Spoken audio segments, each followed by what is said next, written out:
My name is Margaret Anne Sterling, and at 103 years old, I have outlived most of the people I once called peers. When my husband Richard passed away, the world began treating me like a fragile porcelain doll that was destined to break. My children and well-meaning friends insisted that a woman of my advanced age simply could not survive in solitude. They urged me to move closer, to let them take over my life, and to accept that my days of independence were over.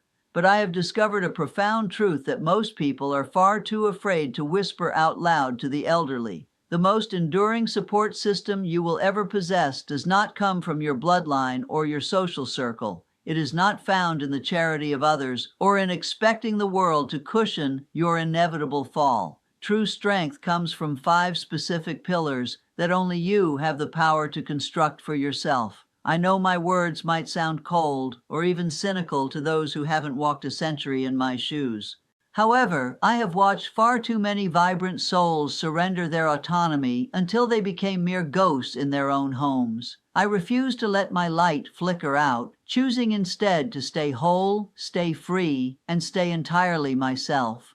The first pillar of my survival is the body, specifically your sacred ability to move. I learned this lesson the hard way at the age of 75. I woke up one morning and realized my knees had turned into rusted iron hinges. My back felt as though it had been locked by a heavy, invisible chain while I slept. I sat on the edge of my mattress, trembling with the terrifying thought that my time had run out. I thought of my neighbor, Mrs. Patterson, who lost the strength to climb her own stairs at 72.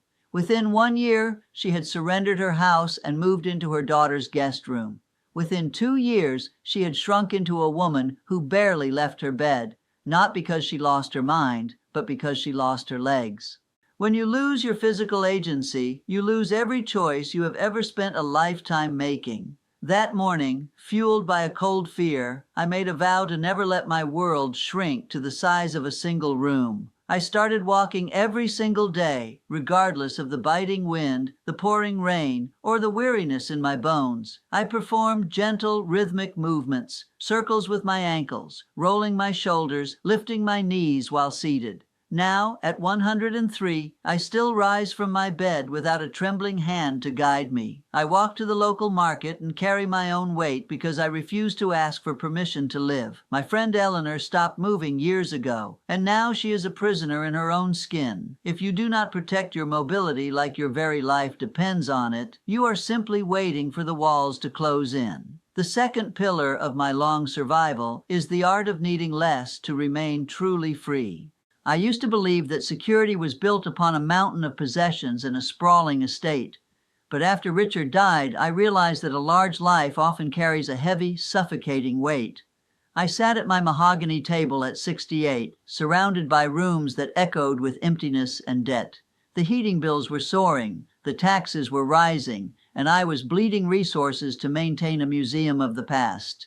I looked at my neighbor, Mr. Hartley, who had worked 50 years to retire in a mansion he could no longer afford. By the time he turned 74, his savings were evaporating faster than a summer mist. He began depending on his son for every basic necessity, and each time he asked, a piece of his spirit vanished. I refused to let my dignity be traded for a larger floor plan or a second car I did not need. I sold the big house, bought a small 1-story cottage, and paid for it in full with my own hands. I stripped away the excess, learned to cook simple, nourishing meals, and stopped buying things to impress a world that wasn't looking. A strange and powerful thing happened. I felt wealthier than I had ever been in my youth. When you reduce your needs, you strip away the leverage that others hold over your life. You do not have to beg your children for a check or smile politely when you truly want to say no. My friend Dorothy is 81, and drowning in a house she refuses to leave out of pride. She asks her children for money, and I see the bitter resentment growing like weeds in their garden. She has a grander home than I do, but I am the one who owns my soul and my schedule. True security is not found in what you gather, but in what you are brave enough to let go of. The third pillar of my century is the discipline of health, which I view as a daily labor, not a stroke of luck. After you cross the threshold of 60, your body stops offering you second chances or easy pardons. I watched my brother Tom ignore every warning sign his heart sent him throughout his middle years. He smoked, he drank, he ate whatever was convenient, and he mocked the very idea of a doctor's visit. "I am tough," he would say with a laugh, but at 71, his body finally sent him the full bill. Diabetes, high blood pressure, and a failing heart turned him into a manager of his own slow decline. He didn't die immediately, but he stopped living, spending his days counting pills and attending endless appointments. I chose a different path at 70, walking every morning and eating real, whole food with intention. I drank water like it was medicine and slept 8 hours as if my sanity depended on it. Now at 103, I take no daily medications, and my heart still beats with a steady, quiet strength. I am not a miracle. I am simply the result of small, boring choices made consistently for decades. I am free because I do not need a caretaker to remind me to breathe or a driver to ferry me to a clinic. You must earn your health every single day, or you will spend your final years paying for your neglect. The fourth pillar of my long century is the quiet, steel-bound ability to handle loss without shattering into 1,000 pieces. After 60, the world begins to take things from you, your friends, your health, your very identity. The question isn't whether you will face a devastating winter, but whether you can survive it without needing to be carried. I learned this when Richard died at 66, after 44 years of sharing the same rhythm of breath.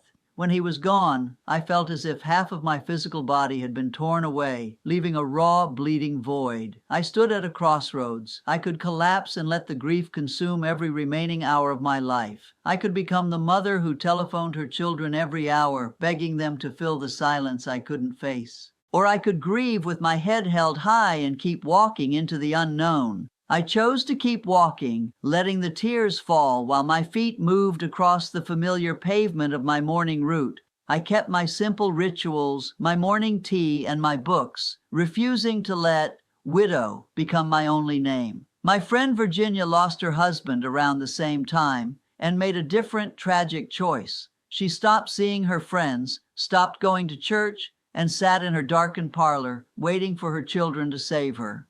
They tried, of course, but no human being can ever fill a hole that large for another person.